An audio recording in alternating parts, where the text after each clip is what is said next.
Whakarongo ki te tangi a te korimako. Kōrero flowing out the hook of force. Kaupapa relevant, kaupapa out of bounds. Kaupapa exigent, kaupapa paramount. Nā kona whakapiri mai ki te kaupapa tino whakahira hira. Whakarongo pi kari kari mai. Hare hare mai, o Taringa hare hare mai. We gotta gather up close everybody. Gather up close everybody. Kani kani move that body. Kani kani move that body. Ka hihiri ki runga, ka hihiri ki raro, ka hihiri ki roto, anei te ngākau e hihiri nei. Ki te rāhiri a koutou, kua whakatata mai anō, ki te pokapū o Taringa, māko nā, anei mātou e mihi atu ana. Tēnā rau atu koutou katoa nau mai hoki mai ko Taringa tēnei, Taringa hi, Taringa ha. Taringa ha, hi ha. Coming at you from the bustling metropolis of Kaumutu. Here under the auspices of Te Wānanga o Te Roa. Tēnā koutou. Me ngā mihi anō hoki kia koutou te māngai pāho. Tēnā koutou tautoko mai nei. E te iwi e. E te iwi e. Tēnā koutou. Tēnā koutou, tēnā tātou. Tēnā koutou, tēnā tātou katoa. Mauri ora. No, park that one. Taihoa. Taihoa e. Koro tia i tērā. Ai. Nei. Kia huri tonu ki te kiwaha ne. Kia moe mai koutou. Usually, with our timing, someone comes out with a card. Yes. And they're not in a bikini. Nah, Morgan's away today. E nāne, he me e whakāti mai ana ki a mātou te taima. He mata taima. He mata taima. Kei waita taima. Kei waita taima. There's kiwaha there, waita taima. Waita taima o ta taima. O ta taima, koe mamu taima. Ai. But I tēnei taima, that's not our kiwaha. Kia ora. Ko tā tātou kiwaha, ko te he aha te aha. He aha te aha. He aha. He aha te aha. Okay, and what's that got to do with the person with the timer? Well, you know, aha kua puta mai tērā tangata me tana Tohu wā. He aha te aha, kaori e aro ake. Ai.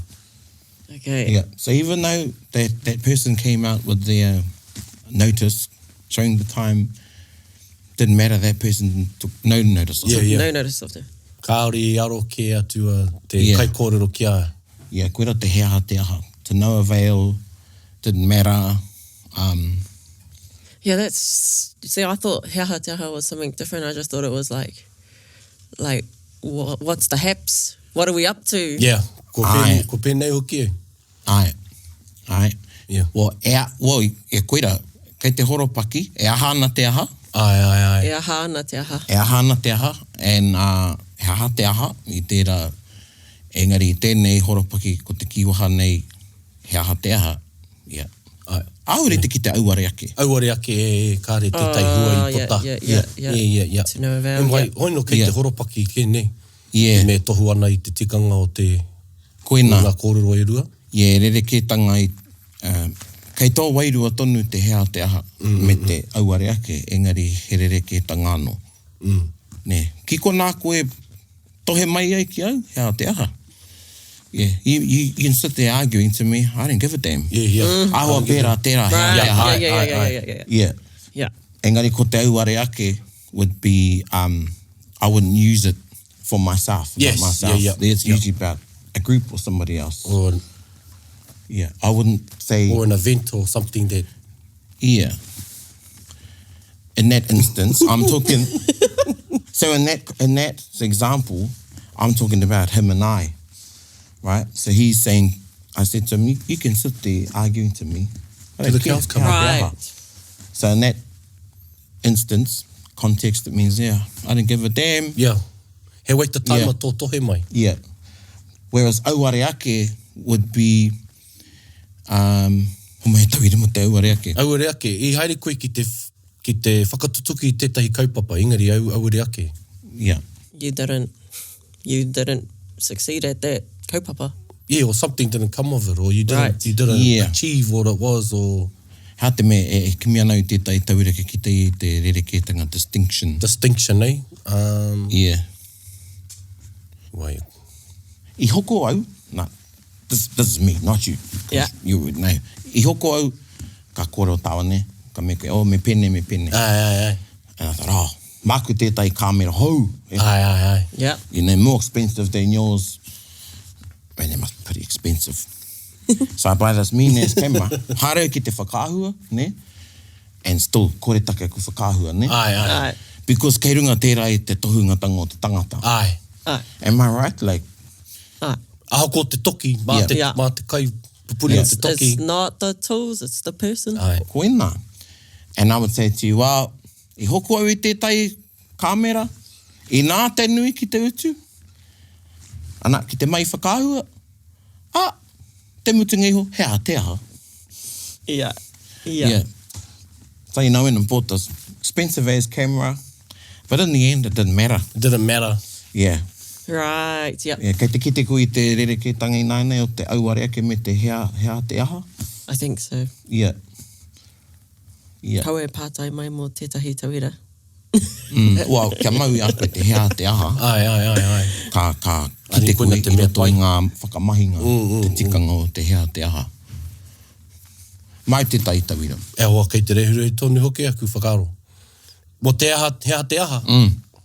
E purupuru ana taku ihu. I whakamahi au te wairehu a tēnei. Kia whakawātea mai nei I aku punga ihu. Engari, hea te aha. Ai. E pēnei tonu ana taku reo. Yeah. Yeah, that's a good one. Yeah, ana I reira ka ki te au. And Ko he te auare ake. Ai. Ko te auare ake. E hāngai ana ki te aho o te tangata. Me tika tau kōrero. Yeah. Ka hāngai ki te mahi a te tangata. Ka pai. Okay. So auare ake will be used when it's in relation to someone's behaviour. Right, okay. Okay. No change in the behaviour. Okay, because Yep. Or they didn't take heed, you know. Kei te tangata. Kei te Engari tangata. I tēnei tauira. Ko te mahi. Ko te mahi, ko tāu I whakamahi ai. Ai. The thing you used, Didn't but still change nothing anything. came of it. Yeah, I get you. Ka pai, do you want to give it a go? A hea te aha? Oho au I te ono karaka, kia whakarite ai mō te mahi. Hea te aha? Engari. I tai takaroa ahau. Nō reira hea te aha. Yeah, so, That's a auare ake ai. no, Oh. no, hea te aha. Oh, Kaua te auare ake mōu anō. yeah. Yeah, you wouldn't say, koa koe, koa, tohe mai koe ki au, auare ake, Right. Yep. ne? I'm using it about myself. Okay. Koa tohe mai koe ki au, hea te aha. Okay. Yeah. Okay. Just sit there, argue to me, who cares? I'm not going to take notice Yeah, of what you're yeah, arguing no, about. Yeah, yeah. Ko mau haere tērā? Ko mau haere. Ai. Kia, Mā te whakamahi, ne? mā te whakamahi. Mā te whakamahi me te rongo. Yep. But now, I nāne ka pīkarikari o kōrua Taringa. And on that, ko te pīkarikari, mua kōrua te pīkarikari. No. Whakarongo pīkarikari mai. Like, Because kei roto I te waiata Taringa. listen and close. Yeah. Kei te kimi no. Anō ki au he nekehanga. Oh, yeah. Like, what? Like, when you hear that word, what sort of move do you... Ka pēnei au, like. Ka pīkarikari atu, like, hea Yeah. tēnei. Yeah. Why? Yeah. Because ko te kupu, taku moe, ko te pīkarikari no te ao te manu. Ai. So te wāka hoki mai te uwha, te toa rānei o ngā manu me ngā kai. Ko nā kuao o te kōhanga, he pīkarikari I te tangi a te me ki a ngā mātua. Ai. He mohio no ngā kua he kai. He kai ka te haramai. Ai. So, ingari nāne ko te pīkarikari, ko te whakaaro, me te tika, listen intently. Ai, intent listen, ai. To listen like a young bird. Ai, Right. kia. He nui nā kōrero mo te manu, me pī kei mua, Ai, koi manu. whakaaro nei au, he pī kaukau, pī kaukau. Oh, yes, Yep. yes. pī karikari, Pī koko. pīkoko, me te, koe nei te whakatau ki poto katoa, ki taku mohio, te IP. IP. Ai, no re, ko te ai te oni ne? Ai. Sex. Koera te ai. Hea te IP. Sounds bad. Birds. Wow. Birds. Chicken style. Having sex. Chicken style. Chicken style. Wow. Ahua pērā, he rite ki te go forth and multiply. Ka pai, IP. Yeah. Right. Okay. Nā, mō ara te kōrero Is that te mea 'cause Pākehā. birds They're can making lay like lots of- chickens, eh? Making like chickens, like Ahua bunnies, whera. like... Okay. IP. Okay. IP, yeah. Yeah, IP, go forth and multiply. Koera Ai. ki te IP. Koe, taku mōhio koera te whakatau ki poto katoa. Oh, kia ora. Nā, no reira, ko te pī. Ne, pī kaukau, pī karikari. E anō tētai, ki koe pī koko. Yeah, koera. Me whakarongo pi kari kari. So, I timata tātou kōrero ki te Mauri. Ai. And we've spoken about Mauri e te atu o nā wānanga Taringa. Right. And we thought, kia hoki anō ki te Mauri, ki te kōrero rero i e te atu āhuatanga. Ai. Whakawhānui hea te kaupapa e pāna ki te Mauri. And just if you're realising we're going to talk about Mauri, you may want to go back to one of our Mauri episodes. You can just search Mauri in Taringa, and that will probably give you a good foundation into what we're going into now. Ai, no reira koe nea tātou. Taku haukoti tō rerenga whakaro. Because you might listen to this and hea te aha. Exactly, there you go. Yeah, ka pai tēnā. Yeah. Yeah. No reira. Nō reira. Hea haia te Mauri. Pai tō whakatanga i te ia. Ia, hea ia. Nice. Well, i te whakaro au ki te āhuatanga, ke whakarapupotohia, e tai o nā kōrero mo te Mauri. But you should still go back to that episode that you're going to search for. You have tētai Mauri, kei roto i nā mea katoa e ora ana. Ai. Ne? Everything living thing has a Mauri. Kia ora. Ana, ko tātou tērā. Koe nei te Mauri i roto i a koe i te wā ka whānau mai ei koe, a me ki te wā e āhua ana te tōhua i roto i te kōpū o tana whaia. Ne? Ana, ko whai Mauri ka pata mai ki te ao. Ana, moe o tātou ki a tātou kōrero ti he i Mauri ora. And just whakarapapototanga ki tērā, ko te kupu, ko te tihe, ne? Tihe. Sneeze. Koina. And through time, ko tihei. Okay. Ana me te whakapaia etahi, i roto ia te etai o amata o ananga, tihe i Mauri ora, ne? Oh, tihei. Tihe i Mauri ora. Ana koe neki te Mauri i tuku ai e tāne, kia he nea hua, ne? Ka whakaohongi e tāne mā tana hau. Ai. Right. Ne, ka pai. And tāne gave to he nea hua, ne, through his breath, Ai. because she was bereft. Bereft of his breath. Bereft of this breath. The life force. Yep. Right. Ka pai. Engari, it needed to be activated. And he activated it through his breath. Ai. Ka pai. Ana, ka tihe a hene ahua ne, and then ka Mauri ora a tāne. Ai. And tērā kianga, kei Hawaii ka ki nā kanaka ki he. Kihe. Oh. Ki he Mauri ora. Ki he. Nō reira, he kōrero tērā, he tohu tērā ki a tātou. Ko taua kōrero rā, no mua noa atu no tua whakarere. Ai. Ka pai. And while we're on that, you know, i roto e te ao kapaka, if you happen to be in a kapaka and you're going through a breathing exercises, instead of saying haki roto haki waho, or yoga, anei nā kupu Māori ake, hongi puha. Hongi puha. Hongi. Pai, hongi Puha. puha. Inhale, exhale. Kia ora. Okay. Ka pai. Hongi as in hongi. Ai, te mea koera te hongi ne. Kuna te mai. Oh, okay. So when people really do go in for those like wairua hongis, it's for a reason. And I hear that kupu tēnā, oh man, that hongi was but too mana. I'm like, what do you mean? Mana hongi. Yeah, no, what we have sort of talked about. Ko te hongi, ko te puha. Ka pai. And then that's when it was activated. Cool. Ka pai. Nō reira, koe nei te Mauri kei roto i a koe. Ai. When you're in the womb of your mother, whānau mai ana koe ki te ao, ka mate koe, ka mate te tangata. Ana, ka kore te Mauri, and the Mauri is what the wairua attaches itself to. Ai. Right. E ora te tangata, me hono te Mauri me te wairua. Ka pai. Yeah. E ai ki tētahi o ngā kōrero tuku iho,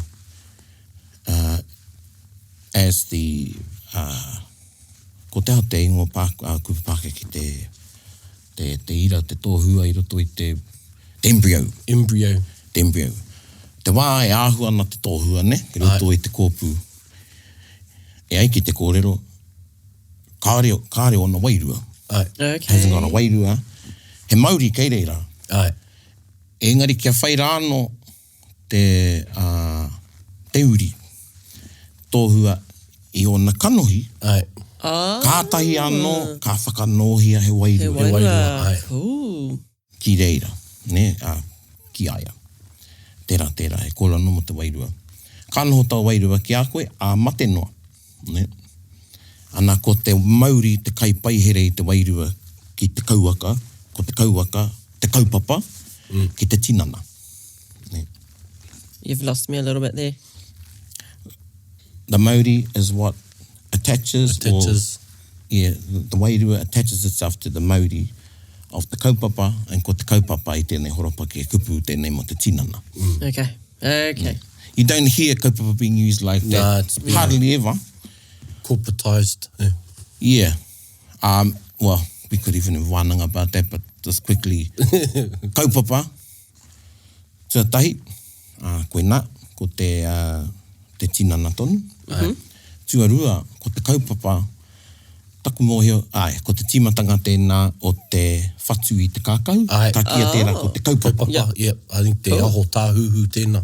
Yeah. The first main whiff. And then that sets The foundation. the whatu, koira, and me te aho tapu. Aho, ai. We'll leave that for a one. Kia taima e tai mohe ki te whatu ki te raranga. I taku haerenga ki roto te tai toke rau ai tētai uhunga the night before. Kārere mai te pātai a tētai o ngā kaumātua kia mātou, ne? He angari tenga ki te kaupapa popo. Ai. Oh. Ne? Nā taku whānau, they're going, what kaupapa he's talking about? The tūpāpaku. Koe nā. Yeah. So And like, he was asking, and I knew in that one question, he wanted to know what was happening on service. And te mea. He was talking about the tūpāpaku. so do you, like, sometimes when there's karanga that have like, haere mai ki te kaupapa o te rā nei could they possibly be actually talking about a tūpāpaku? Or no, probably an actual Well, there kaupapa. might be two layers to that, and that'd be based on your understanding there. Hara mai ki te kaupapa. Yeah. And then you might think, the reason why we're here, or the focus of why we're here. And the other one is ko te kaupapa, ko te tūpāpaku, ko te taonga o mate. Yeah. I guess in that context, it's kind of like I remember saying this, asking... one and the same. Yeah, I remember asking some people in our kura reo, te taumata, I said, ka mate ana koe, ka haere tō kaupapa ki hia. And I could tell by their understanding of the way they answered it. Yeah, And I was like, yeah. Because, i runga i tērā, ka pai tēnā, hei whakarongo, hei wānanga hoki mā te motu. Tētai wai noho ana māo ko te tētau ku korua. Korua mohio. Ana, e rongo ana i ngā rongo ana mā, whakarongo ana māo ki ngā kōrero, kataka te kōrero, a tētai o ngā kai kōrero. Haere mai ki te kaupapa o te rā. Nei, ko tai mai ki te kaupapa o te rā. The purpose, I guess. The purpose, koia. Ana, ka mea taku korua, guys. E hara tēnei te kaupapa. Ai. A tangihanga is not a kaupapa. Ka mea, he take. right. He Ka mea te ahe tani, guys. Ko te take i tai mai ei, te iwi nei, ko te tangi i te tūpāpaku. Ko te take, ko te Kāre rātou i haere mai i runga i te kaupapa. He kaupapa, he kōrero anō tērā. The reason they came here was to mourn. Yeah. Ko te taki haere au, and i tana whakamahinga, i tērā rerenga, I was able to see the distinction. Because koe tai ka pene, well, this is a kaupapa. Nei koene te take. Ai. Yes. Taringa. Ara anō te Mauri, ka whakatongia e te tei, ki te tehi mea. Ai. E harai te mea e ora ana. Yeah. E harai te mea whai koiora. Koiora, ai. Ne? So, then there's things that are inanimate, that aren't living. They do not have a Mauri, which is an innate Mauri. Ai. Ko te innate Mauri, he Mauri take. Ko te Mauri ka whakatongia ki tētahi mea, e harai te mea koiora, o he rere ke tērā Mauri. Ai. Ka pai? So is that like Mauri stones? Yeah, whatu, e whatu Mauri. Whatu Mauri, E whatu Mauri. Te whare nui, spoken about. E noho Mauri kore ana te whare nui. Kia o tirano, nā karakia whakatō Mauri I roto I te wāhanga o te kawanga. And the kawanga, ko te kupu kawanga is the whole house opening ceremony. And a part of that is when the tohunga instills the Mauri into the whare. Kia ora. Ka pai. But, nā, koe neke, ko noho ke te Mauri ki reira. Ne? Yeah. I te mea, ka timatāna te hanga, ne? Ka hanga I te whare nui, Right. ka whakatongia he Mauri ki reira, Ai. ki te whare nui. So before that's one of the first things that happens, and you know, ko e teika ki the Mauri was at the tūngaro, Ai. te pou, the back wall, ne? Under that pou. Under that po, yeah. O te tuarongo, ka kietai, ka ko te pou toko manoa, ka kietai, ko te pou ka ewha. Wherever your Mauri is, ka pai. Kakapai, ai. But that Mauri is like the Mauri I whakatongi ai ki roto I he nei huone. It hasn't been activated. Right. Ka activate nia, tawa Mauri rā, I te wā ka oti ngā tohunga te whakatō Mauri. Ai. Ne? Yeah. Koe rā tētahi wāhanga o te kamanga o te whare. So ko taua mea rā, aha ko te aha ko he whatu he aha rānei. Ka noho mai he pūhiko kia whakahihiko rāno, whakahihiko tia rāno e te tohunga. A koia. Puts the spark in. Koia. Uira mai, Yeah. Hang on, taihua, yeah. Yeah, koira. Ka tai ka whakaohungia te Mauri, and koe nā no te tikanga, ka rehe karanga. Kia oti rāno nā mahi te kawanga o te whare, me te whakatō Mauri, me te whakaoho I te Mauri, kua ho te whare. The house has been awakened, ne? The house is born in effect, ana koe nā ka noho ko te pauri. Ei, pēnei, e putāna I te kōpū o te wahine ki te whai au ki te marama. Ai. Now, because the house, and even though it's been named, ko waite ingoa te whare ko mea. Ako tērā, ka rea no te whare kia oho. Ai. Okay. Until those karakia are completed, and then you come out, then, ka puta te karanga. Ko te tihe tēnā? Ako nei pe ai. Ako nei pe ai. Koina taku whakaaro. Yeah. Ko e pe te tihe. And because ta kai karanga, manu tiori rānei, harawa rānei te kupu, koia te reo o te whare. Okay. Nā, koe ne taku tohe ki etahi o nā kawanga I haere rāhau I roto I ngā tau. E karanga ana nā wāhine runga I te aroha. Ai. Kaore rānei te mōhio, ana, kua huri ke, kua I roto I nā karangara, e rongo ana I nā kupu e mea ana. Ko mea te whare. Ai. Yeah, ka hurai nā whakahua tia te ingoa. Ai. Ei, haere mai ki te tupuna whare, wow, kairi te mōhio tia, ko wai. Now everyone's going, well, you see the name, Walinga Wamu, the name was another whare. And that's why it was such a big thing that ki au, ko tētai wāhanga mananui katoa o te kawanga whare. Ka tai, kona karaki he mana he tapu katoa, ne? Engari, ko te wāhanga tino mana. Ne? Mana. E ni re tika. o te kawanga, ko te whakahuatia o te ingoa, I te mei reira ka mōhio, te iwi. I remember back then, we didn't have it written. No, Yeah. we didn't have writing. Yeah. And a lot of the time, probably most of the time, kāre te iwi haere rā, I mōhio. Ai. Oi te ingoa te whare. Till I got to that critical, time. yeah, when it was asked, Me ngā kai whakairo I waiho e rā kōrero kei wainga nui a rātou, mo Ai. te teko, mo te kōruru. yeah, Yeah. yeah. Even tērā kāri te rango nā enei rā, I mean, karaki ai roto ia tainui e mea nā, mo te teko, but we don't do it anymore because very rarely, I've never heard it. Is there a teko? Well, is the question posed? Ai. Ko ai te ingoa te teko. Yeah. Yeah, piki ake nau e whititua whitia, kāri te rangona, ko ai te ingoa te teko. And ko ai te ingoa te whare, ko such and such. Yeah, Mō wai te whare, mō ne? yeah. Koe rā tērā wāhanga, mana. Okay. The other part is, ana ko te whakatō, te whakaoho I te mauri o te whare. Ko te whare, nei. Yeah. Nā I reira ka tika te rere, te rere te karanga I reira, muri mai. Ka puta nei te whare, ka rongo I te reo o te wahi, ne. Anō ko ia te reo o te whare. Nā, ke hoki au ki taua Mauri, I whakanohia kei te kōrero koe mō te kōwhatu. Ētahi, e hara I te kōwhatu. Ai. Yeah. Akua nei pe he kapa. Ai. Hūpoko ariki. Ai. So, there was a bit of a trend, te ahua nei, where pennies were used, ne, Ai. o ko nā moni uka, hei Mauri, Okay. ne. Ka no kuia hei Mauri mo te whare. Ai. Now, me mōhio te tohunga, me mōhio ki te iwi e tika ana kia mōhio, ne? So those that should know, and they're the correct ones to know, will know kei whea taua Mauri rā. Ai.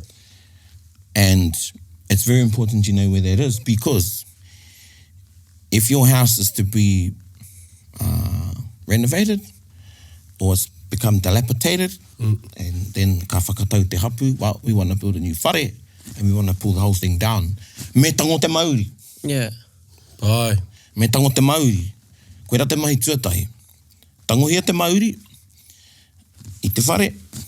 Tangohia te Mauri I te whare. Think about that one. Koe tau e arotake ana I te kupuhangu. Carry the 3, multiply. And then when you remove the Mauri, then you can, proceed Ko wā with... te. Yeah. Proceed with what you need to do to the whare. There. Yeah. Now, te nuinga o nā whare o nā nei, kāri te mōhiotia kei whea taua Mauri rā. Mena rāne he Yeah. Mauri. Yeah, mena rāne he Mauri. And if there was, it hasn't been kāri tukua e rā kōrero, kia heke, kia tuku e rā kōrero, ne? E mahara nei o tētai whare, kua pōpopo te whare. Ne? Kua popo katoa. And they wanted to take the whare down and then kāre te pātei. Oh, taiwa, kei whi te Mauri o te whare. Ai. He was, what you talking about? Oh, te Mauri o te whare. So what happens? Well, I horo kuku te iwi ki te... Tūraki I te whare. Yeah. So, I roto I tērā whakaro, I roto I tētawa mātai wānanga, ko te pātai ia. I te mea nā te tangata te Mauri rā I whakatō ki tētahi mea, he Mauri mo te whare. He pai noiho, ka riro mā te karakia tawa Mauri rā e tango mai, I roto anō hoki nā whakaro. I tēnā o te kimi, I te whatu, I te hake rānei, kei reira rā te Mauri I whakatongi ai e ngā tohunga omua. Ne, so is it okay to just by karakia and thought Yeah. remove the Mauri to keep it in safekeeping? Or do you need to physically... find where that... Te kaupapa. Yeah, te kaupapa. Yeah, te kaupapa o taua Mauri, te kauwaka rānei, to extract the Mauri from the whare. And he was going, wow. Could be, yeah.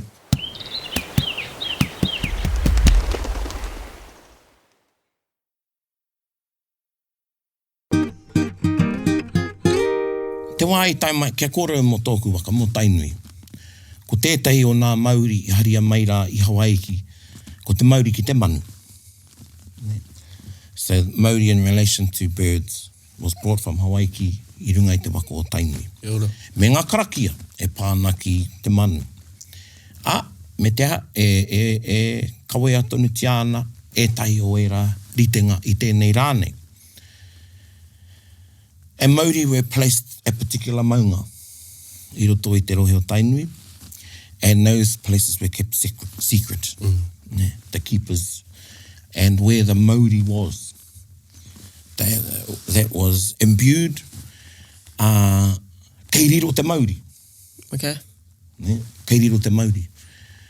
And e hoki ana ku whakaaro I ngā haerenga ki roto kahungu me ngā hokinga mai. Was mātou ko hau I te taha o wharehui rā o kupau. Nā, me whakaaro koutou hau I kore ki mātou kupau ko wharehuia. Haere te taha o pau rā o ko wharehuia.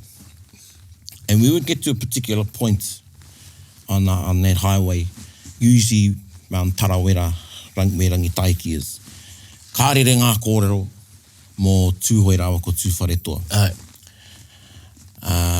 Ngāti tūwharetoa rawa ko ngai tūhoi. E kōrana rawa mō te Mauri. And they speak of a time when, well, there were battles, and some might call them skirmishes, but there were expeditions between both iwi to extract the Mauri from one's ngahere. I te mea, kei runga I tawa Mauri rā, that becomes the Mauri, ko te kauwaka e kōrero tia nei, te kaupapa rānei, koe rā te korou. Koe rā te korou, that is the strength, that is koe rā te Mauri. E kei runga noho ki tawa Mauri rā, te korou ora o tērā rohe katoa. Virility. Ai. Ko te ora tonu, ne? With the vitality. The vitality katoa, kei runga I tawa Mauri. Yeah. And if it's removed, it's not that the forest will die, but the level of life it was at. Aye. Ne? Okay. And being... It's a lie! Kei te ki tau te mea rā, wouldn't be at the level. Okay. So there was this sort of, go find the Mauri and tangohia and take it to And that put it one. on this side. So kei rere mai ngā manu I konei. Yeah. Ne, all that things. Right. Yeah. So, okay. I was imagining it might have been a bit like they sort of claimed. No, it It's would not physically be taken. Physically be Ne. taken, yeah. And then, yeah. Now, kia huri ngā kōrero kia kurangai tuku, ne? And, you know, I don't know if that story shared as much as it was when I grew up in Te Arawa. And, you know, we used to hear about the bird woman. Mm-hmm. And the story that I grew up with, because I tupu i Te Arawa, was, Hātūpātū got lost, ended up in the ngahere, and the bird woman caught him, kept him. He escaped, went into a rock. She chased him, she couldn't get him. Fell into And lava. then she followed him back to and the hot pool, ko waraware te ingwai mate rā, kei te whakarewatanga. Koe ra te kōrero whānui. Kia hoki mau ki te kāinga, ka rongo I ngā kōrero a tōku rahi, that her job was to look after the Mauri. Ai, kaitiaki Mauri. Oh, okay. Ne? And so Hātūpātū might have been after that. Koea! So, kurungai tuku was vilified. Wai I rotinga kōrero ai. Yeah. Yeah. Yeah, and that was her job, and koe ra ke te whai ngā Hātūpātū, e mōhio nōna, ko te Mauri rā, he mehiri mai runga I a Tainui. Ne? And each waka, I tēnā waka, a nāno karakia, me o nāno haipapa, ne? Had their responsibilities. Ne? Yeah. Ka mutu ko tawa Mauri rā, I whakatōngia awo ki hurakia. Ana ka hurakia he maunga, kei te rohe o, kei reira rā, ko ngā rohe, Ngāti rere ahu, mane poto, raukawa, tūwharetoa, kei reira hurakia. Ka toe rā ngahere, ka ora I tawa Mauri rā. Ne? Ooh, that's a strong Mauri. Koe nā, ne? And koe ra tētai wāhi manu. Yeah. Ne? Anyway, koe ra te mahi a Hātūpātū. And then she succeeded. And, you know, protecting the... koe nā. Koe mate, te mutingiho, kāreriro i Hātūpātū te Mauri. Ne?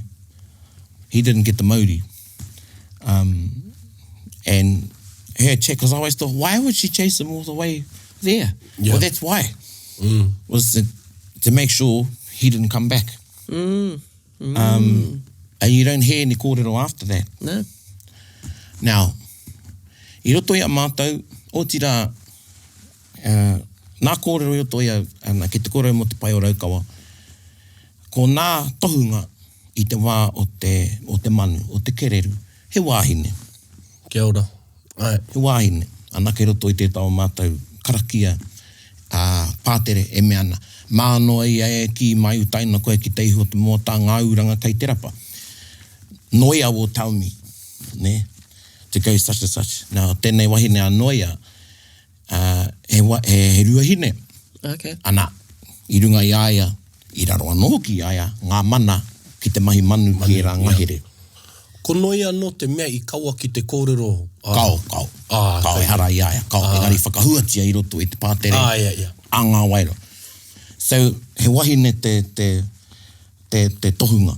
He ruahine. Ana, e haere nei nā kōrero. Where there? Wahine? I karakia? Ai! Engari he wāhanga tō te wahine. I roto i ngā mahi. Kāore te tāne, I whai wāhi ki e tai o ngā mahi nei. Ne? And nothing happened in the season until she said. Yeah. Ko te first fruits. Kumara Garden has first fruits. Ne? Ana, the surviving, for want of a better word, residue, I guess, of that tikanga, or a haunt, let's call it that. Yeah, haunt. A haunt of that tikanga survives in te ringatu, te hai ringatu. Ai. Ka pai, te māratau tāne, te māratau wahine. Ne? Those were tuahu and parts of the ceremony in the Kumara Garden, and one was that the tāne had to whakahaere, and one the wahine. Ne? He mahi tai. Yeah. Ne? Engari i nā nahere, ana tataki hurakia, wow, no te ruahine te mana. And it's another one of our, na tapatapa te tai, he tapatapa manu. Koe nei nā momo. Now this is all going around Mauri. Yep. Ka pai? Yeah. And you had to look after that Mauri. And that Mauri and the ceremonies, rituals connected to the Mauri were connected to their place, to their maunga, and every single stream, and everything in the forest around it. Ne? When you went to those sacred places, that's where your center of thinking was. Ai. Because that really kept you, your existence, upon this earth, within this earth, alive. Ka pai? And, ao, koro mo te maramataka, well, that was the maramataka. Ne. Nā ki era iwi, the seasonal kai, reset the year. Yeah. Ai, ko matariki, engari, ko te wā manu. That was, koe ra te wā mahi kainui. Ai. Ne. And then your calendar will go around that. Yeah. Ne. But there were things you needed to do before you started your season in relation to the Mauri at Hurakia. So when, nai ne henui te kōrero o te food sovereignty. Me taku tautoko i tērā. Food sovereignty. Grow our own food. What else was taken when, or removed in the colonization, and religion had a lot to do with that and everything, was our observation, preservation, promulgation, and participation. Put that in a wrap. Yeah. And every single iwi, rohe, hapu, had places like that. Yeah. We got a stone, and I'm not going to say the name, kei roto i tō mātau au i a pūniu. And all I knew when I was little was, it's tapu. Yeah. But I never felt the tapu whainiho when I went there. and I was maybe the only one that went there. Me and my cousins floated down there one time, and it's definitely different part of Pūniu. Ka rongo koe te tai wairu I reira. But it is a tapu whakaniwha. A tapu with teeth that you're gonna, you know, but you feel the tapu, the sanctity. Yeah. Whereas one of my aunties, their whānau lived down there into the river. Well, they weren't allowed to swim there. Their mother told them, don't swim there, go up. And she talked about a particular tuna. Now, ko pakeke au ko mōhio au. And e me taku haere te awa whanganui, I know ko taua kōwhatu rā, koe a ke te Mauri. Ne, o tō mātou wahanga o te awa. And then other kōrero that's come out aligns with and using your tūpuna, hinengaro tūpuna, tūpuna logic, ancestral logic. I'm able to join the dots together, and I know now. I know, e pono ana taku mōhio, koe rā te Mauri o te awa. Ne. E kororo koe ana mō whanganui, mō Pūniu? Ka mō Pūniu. Mō Pūniu. Engari taku haerenga I rungo whanganui me te kite ritenga I reira, mōhio tonu, he Mauri te. Ne. And that, we're coming into, ana koe ne te wāhau hake kumara, ne? And all the kumara will be out. Harvesting anau kei te haere tonu ki e tahi rohe. Ka re rohe muri mai, kua papa te whatitiri. Ne. Thunderstorms are going to happen. Kua heke ngā tuna. You're on to the next. Right. Kaupika the next season. Yeah. Tau nei, ne? He karaki anō. Ne? He mahi anō.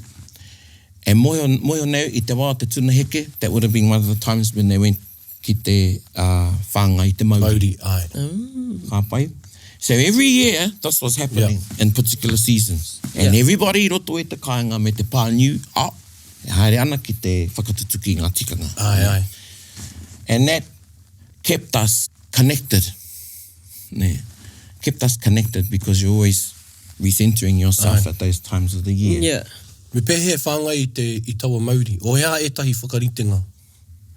Well, kei roto I ngā amonga tapu, so in the offerings. Amonga, koe rā te tai kupu. Kei roto I ngā amonga tapu, me ngā karakia. Ne. All of that is important in sustaining, not even sustaining, but and looking after, but making sure that the Mauri maintains its high level of energy. And because everybody's whakaroa centered there, ki taua Mauri rā. He kai anō. O he korau anō. E korau anō. Right. E korau anō. He korau anō. And it's like, you know, something goes to a hui. And, I don't know, he kinu pē tēnei engari, you know, ko te kororo mōku, nā wama, you're the life of the party. Hey, ana tētai. Ana he wiki anō, mai. Yeah. Hey, they're the vibe. And that, you know, that person, everybody's jumping because of tētai e tahi rāne. Nā kuira anō te Mauri. Engari, kawarawa ko te whakamaiti rā, koe te Mauri o te pāti. But koe rā te whakaaro, I runga I te Mauri.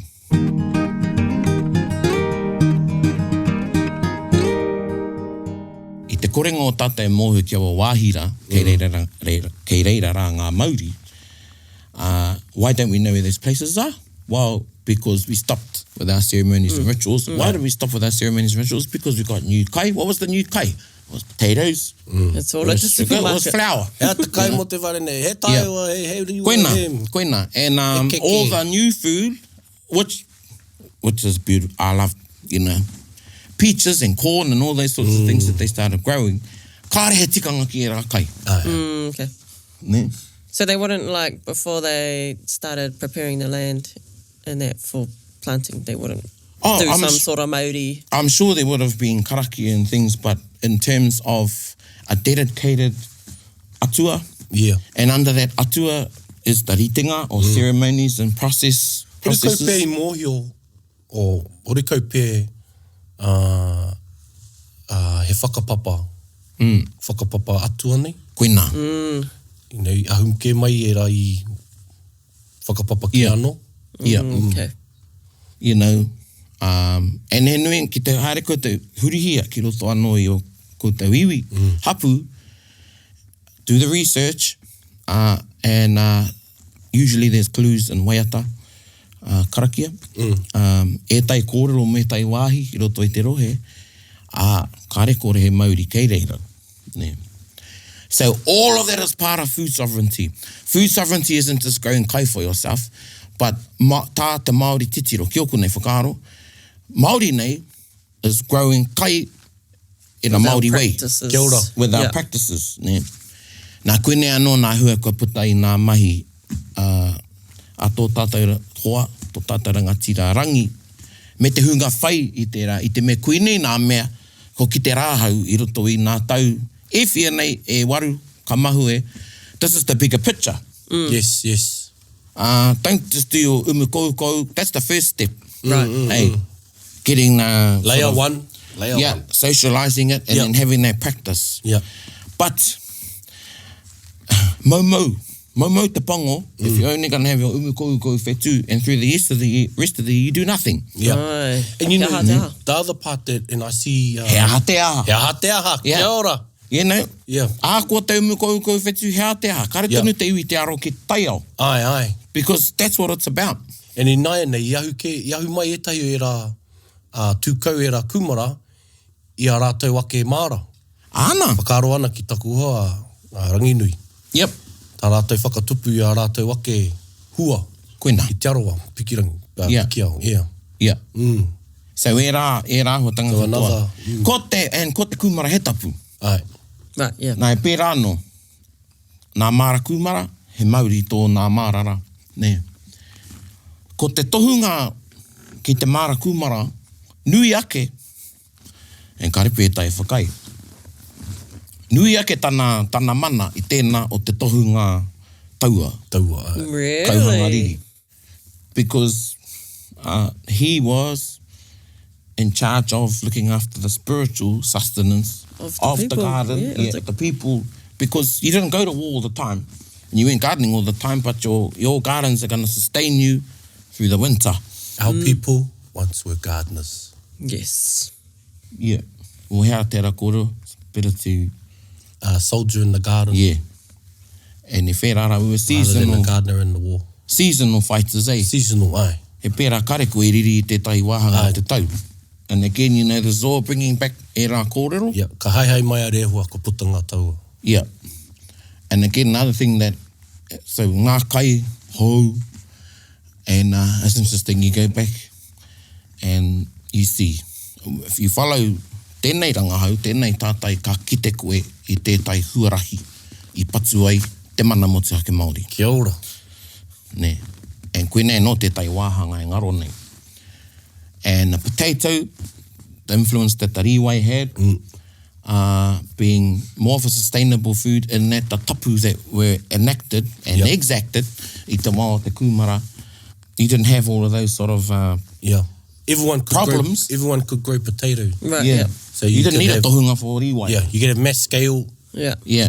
And it became the choice, of play. particularly around the years of the Muscat Wars, mō ngā tau o tērā wā, Okay. ko te taiwa, ko te riwai. Yeah. Tēnei ai. Tāna, ka noho mai tērā, i roto i te pātere, ahu mai te pairata, and she talks about te kiri taiwa, potato skins. Boil up the potato skins, I'll boil them up, devour them, and then spew them back up again. Kai karuaki. Yeah. Because ko te kiri taiwa, ki aia, ko te kiri taiwa, ko te kupapa. Brown on the outside, white on the inside. Yep. Yep. Ne.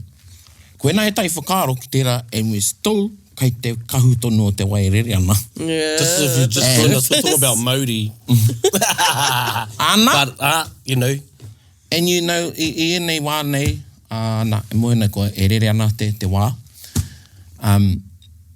E ki te anau i nā nei, hea i wiki ai te roa o te noho a ngā kaumātua ngai tūho i te wā, i wānanga rātou i te Mauri. Ai. Because every day would have yeah. been something different. Yeah.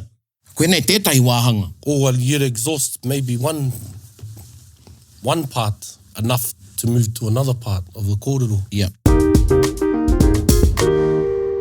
Koe rā tēnei wāhanga e pāna ki te Mauri. And koe nā tētai wāhanga hei whakaoho mā ngā hapu katoa. Ai. Tuatai ko te kimi kei whia te Mauri. Ai. Yeah. I Wow. whera ana I'm te wondering Mauri. now. And anei hau e ki nei. Kāre he mate o te whakatoa Mauri hou. Engari, me tika mahi. kāhui ka pērā. Ai. Kāre hoki e mate, te tono i te tai kāhui ki haere mai. Ai. Before you wrap this up. Because my Mauri's still strong. Nā tā. The force is with me. Kakuia ki ngā kōrero o te whare.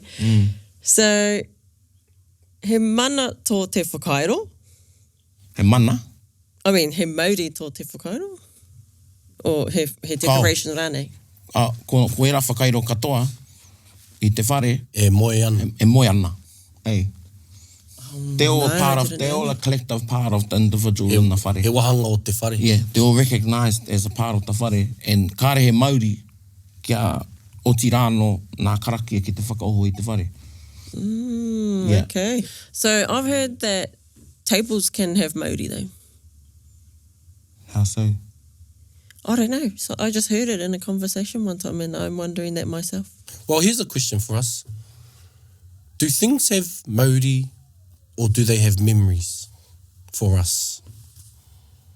I'm just creating the distinction in case everything we say like has a Mauri. But people, we have a heart.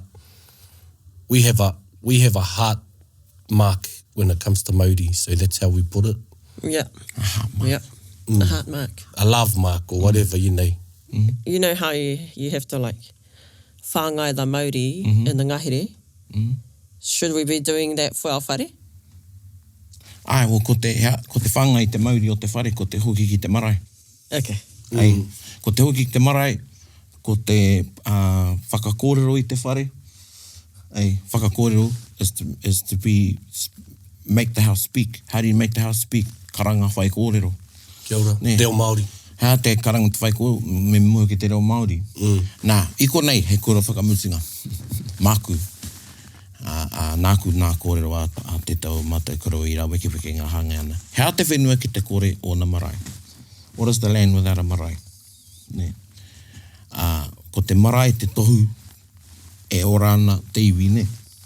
E ne tohu ana i te hononga te iwi ki te whenua, shows the connection. Wene te hapu o tēnei. So hea te whenua ki te kore marae. What is a marae without a wharenui? Hea te marae ki te kore he wharenui, ne? Hea te wharenui ki te kore he tikanga. Me ona reo. What is a marae without traditions, protocols, practices and language? Ana. What is traditions, protocols, processes and language? Hea era ki te kore tangata. Ne. Hea te tangata ki te kore o na whenua. Nā ka kite. Koe nei te cycle kei roto rā tātou. When the removal of whenua took away so many things. Ko tā te Pākea te tiro, tā wai rānei ki te no i te whenua. Ka rei ki te i te rā porofita.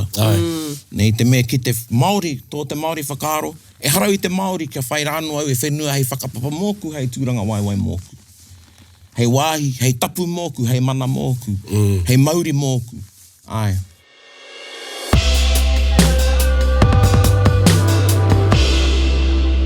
Anei tētahi waiata, hei whakatau i te Māori. Whakarongo mai.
Anyway, ka nui tēnā. Ka nui tēnā. Oh, Ko te mauri o te matawā ai, e ngoi kore, haere ana. Engari, koinei ngā wānanga ki tērā. Oh, man. Tāhua. Ko tau te mauri? Ko tau te mauri. Ai. Ko tau te mauri. Ko rere anō te mauri. Ai. Engari, kia tau te mauri konei. Ai. Kia tau te mauri o te kaupapa o te kōrero i tēnei rā. I ana kia koutou katoa. Tēnā koe tai. Ka pai. Ai. Hei kona mai. Hei kona! Bit whakarongo, bit kari. Gather up close, everybody, buddy. Taringa. Yeah, tahuri mai ki yo. Whakarongo ki te tangi a te korimako. Kōrero flowing out the hooker force. Kaupapa relevant, kaupapa out of bounds. Kaupapa exigent, kaupapa paramount. Nā kona whakapiri mai ki te kaupapa tino whakahira. Whakarongo pi kari mai. Hare mai, o Taringa, hare mai. We gotta gather up close, everybody. Gather up close, everybody. Kani move that body. Kani move that body. Taringa, he mea tuku nā te wānanga o Aotearoa.